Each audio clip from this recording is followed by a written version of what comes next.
nag-order na ako, Bok. Binilang na katanan to. DJI. I ordered the one that cost 100,000 plus. Kasi magdodrone kami sa kwarto ni Tito Ay. Kaya nagagamitin namin pang reaction video. Ngayon.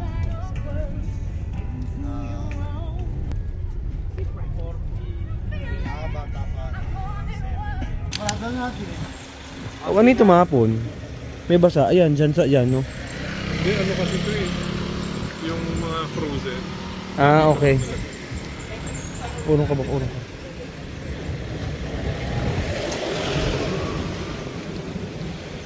Ayan po si Alexander Rodriguez. Bakit? Ano yan? Yung mga isda karne. Wala na eh. Aba! Bakit matagal ka niya? Ayaw ka na nakasakay ulit ng jeep na. Para makakita ng magandang lugar. Mula bahay po hanggang SM, mga ganun.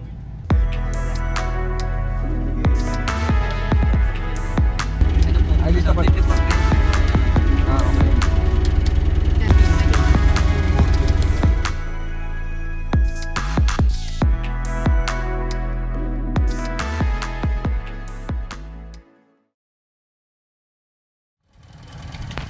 Wow!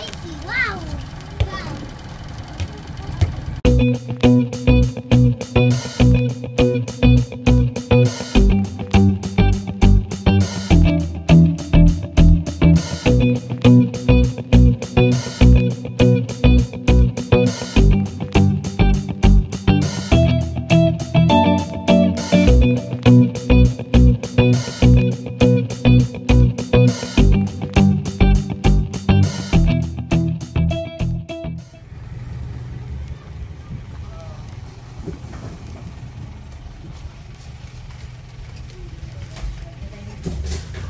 Mga signalan na. Nga pala ano. Starting. Nga pala. Meron nga pala. Ang ano po, ang passport. Okay. Okay oh. Pag naka-iPhone yung Red House. Nagising yung cat. Nagising yung cat. Nagising yung Sa Red House. Pag naka-iPhone. Tito, look under the chair. iPhone mati. Look under the chair. Tito, look under the chair. Wait lang. Look under the chair. Ay, pasok. The view is so pretty. Ginawa ng simento to, Koy. Baka masaktan ka. Sige lang.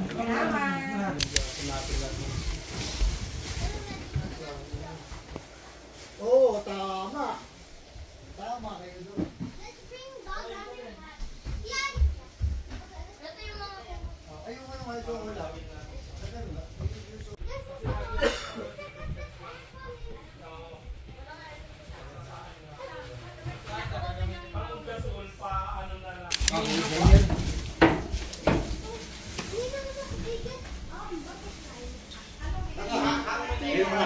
Yeah. Reserve.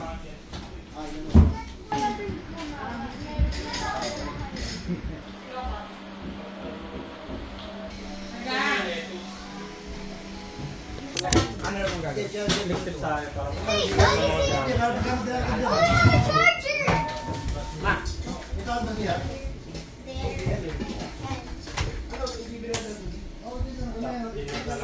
dala ng offset. Wait, May pressure cool cooker down. pa.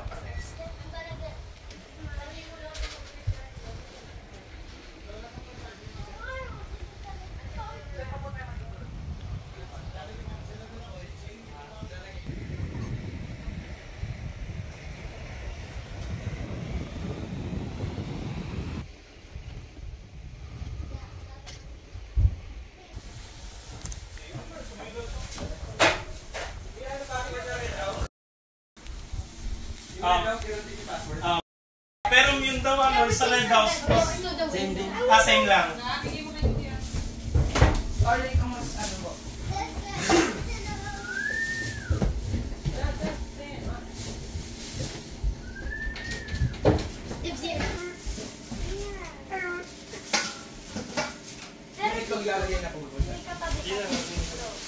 Kasi maglilinis ako. Kuya, pwede ito patungan? Sige po. Let's go to the next.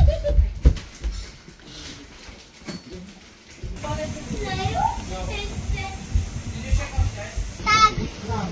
Wait, tag. Hindi ka sali si Marga. Wow. Ano yan? I can jump this up.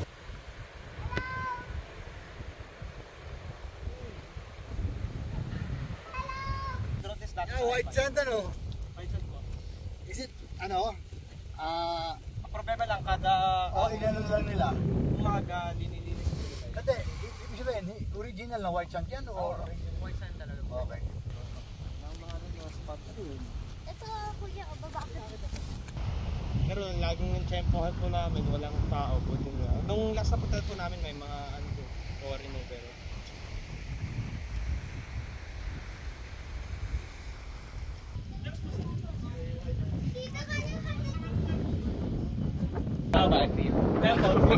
Try again. Ito. Pero daw sa iPad kasi. Iba kasi pag digital. Yeah.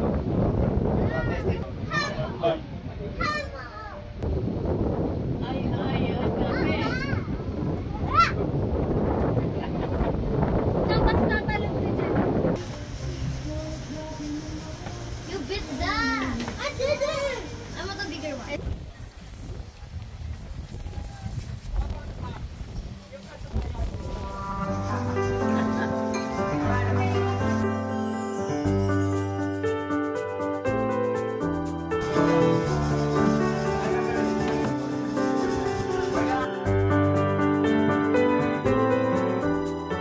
Yung cat nagising na. Crazy. Some of them are still there.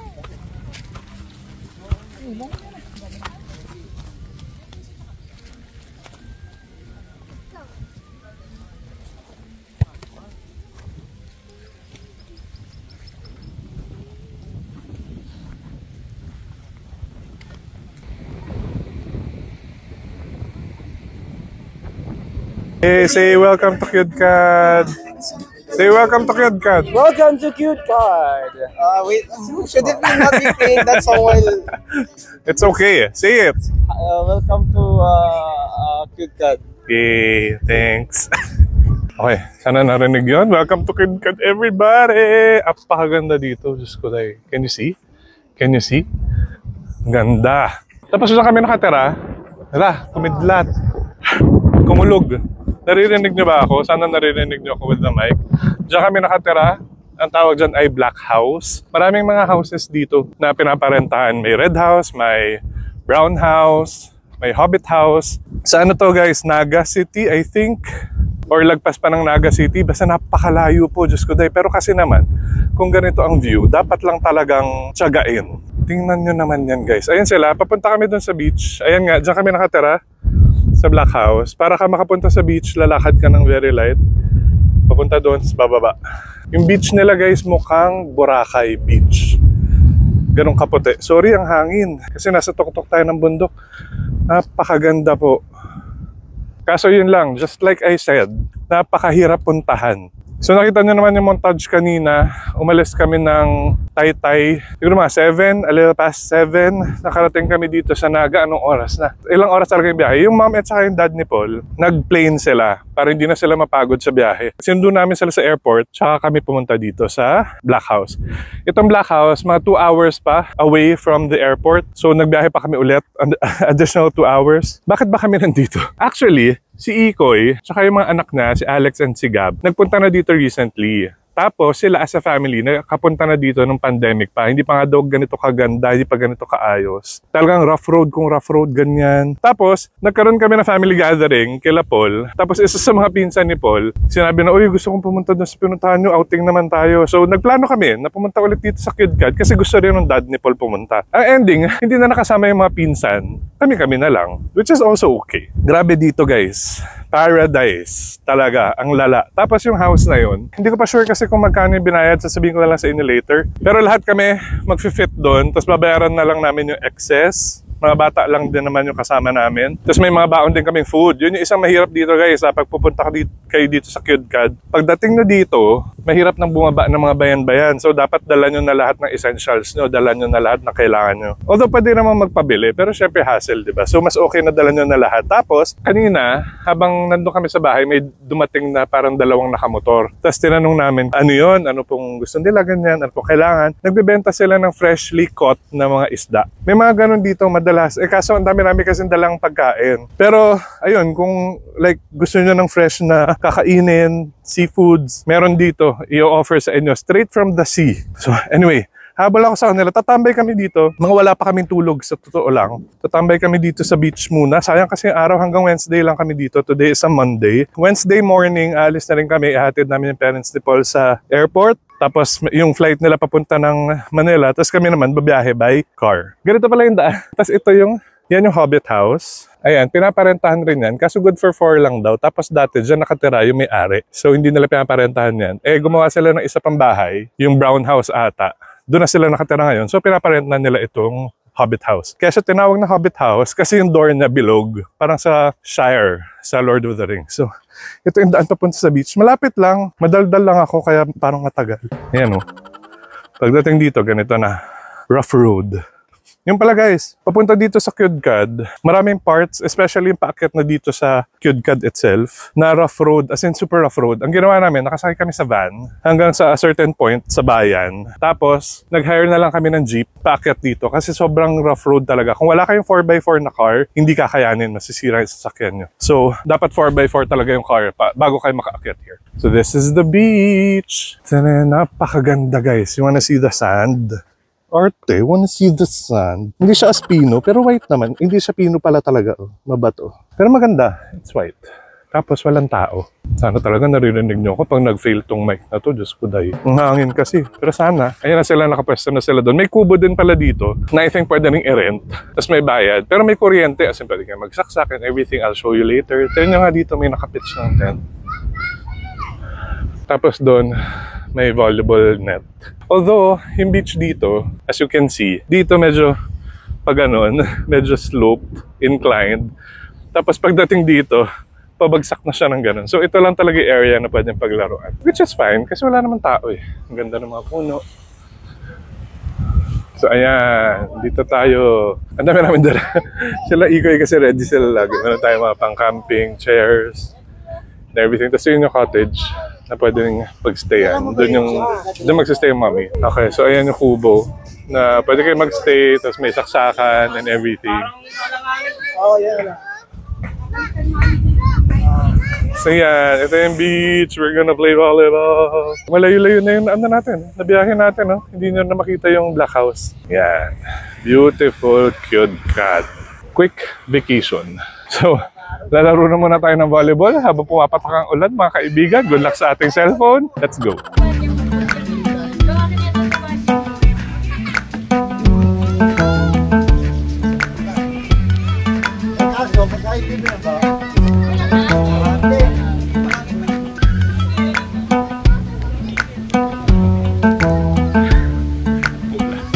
Tago tayo, tago.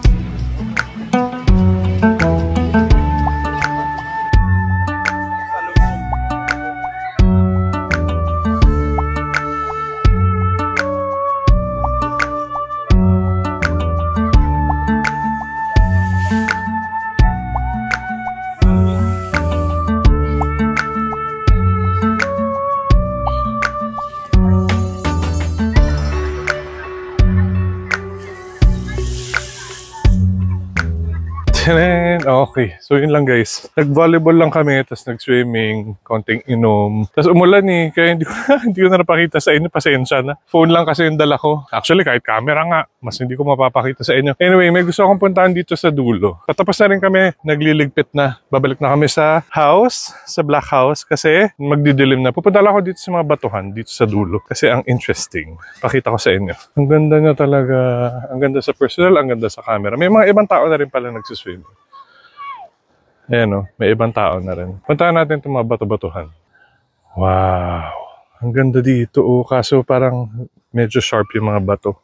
Pero ang ganda ng mga formation. Ang sarap nga pumunta dun sa ano. Kaso kasi, ito yung tsinelas natin. Hindi siya yung pang ganun. May nahuli ba tayo dito sa tide pool na ito? Wala. Pero ang ganda. Ang sarap puntahan dun. No? Kaso nga, pauwi na kasi kami. Baka hanapin pa nila ako. So, ito siya guys. Nagpunta rin kami dyan. Dyan sa gitna. Sa raft. Mababaw lang yan guys. Hindi yan malalim. So, there. Ayun yung Black House. Nakikita niyo ba yung bubong na yan?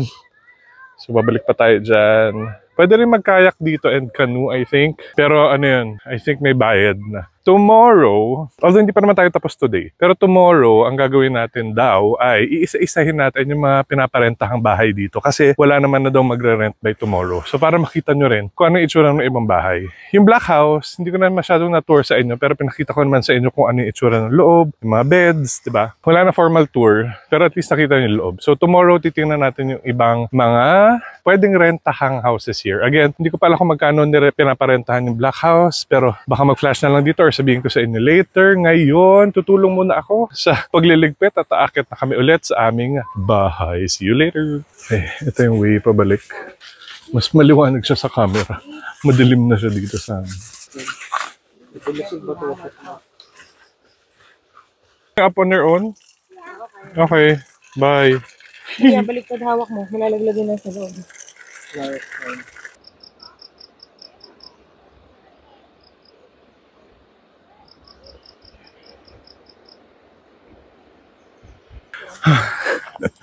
Okay, nakakyat na tayo. Pagod. Meron pala sila dito mga alagang, hindi to kambing eh. Parang ram, pero imported. Imported na kambing.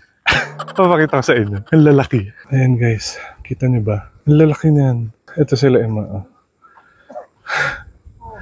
Ganda no. Alaga nila yan dito. Kaya marami ditong pupo ng kambing. Pero hindi ordinary kambing, imported. Eto na yung Black House. Pagod. Ligo time. Ayan. So, ito guys ang Black House. Alam nyo, ang ganda dito. Promise. Pasensya na kayo medyo pawis. Hindi naman siya mainit. Alam nyo yung parang nag-gym nang naka-aircon. Parang ganun. Kasi malamig yung hangin. Tapos, ang downside lang pala dito sa Black House, isa lang yung CR na. Ilan kami, di ba? Parang 13, 14, pero isa lang yung CR. So, buti na lang may shower dito sa labas. Pero syempre, diba, hindi ka naman pwede magkubad doon and everything. So, I think yun lang yung major downside dito sa Black House. Pero apart from that, wala na. As in, ang ganda talaga dito guys, promise. Kung nakikita nyo sa likod ko, may fire pit. Tapos doon, kung nasan sila, ikoy, parang may outdoor dining. Tapos itong patio area, pwede rin outdoor dining. Ganda. Ang ganda dito. Pang family talaga, pang barkada, ganyan. Okay, mukhang ako na maliligo. So, tinatawag na ako ni Paul. So, maligo na tayo. Let's go.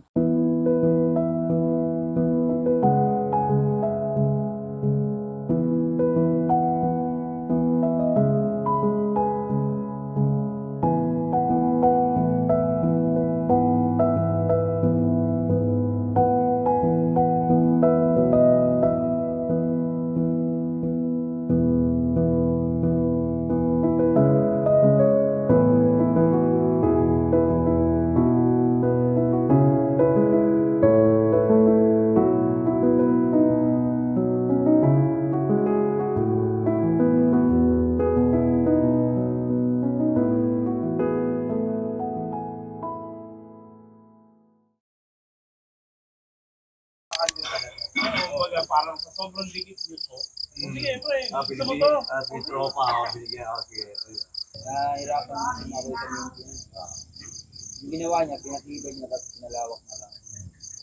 Sige. Sir, pagkayo ka naman, sir. Dito ka. Isip nga mo na rin. Dito po. Ito kakain. Sabi mo, magsaka na siya.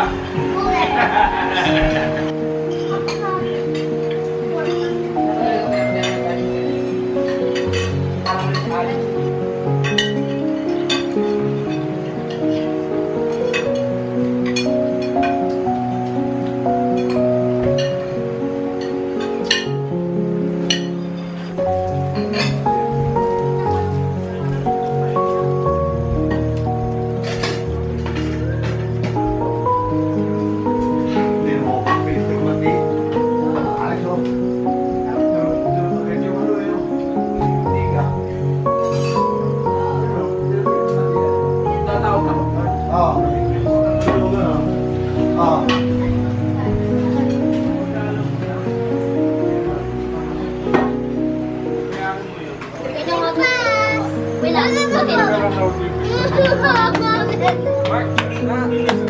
po? We're gonna go buy ng 1. Hindi lalagay. Na hindi ko load yung 1.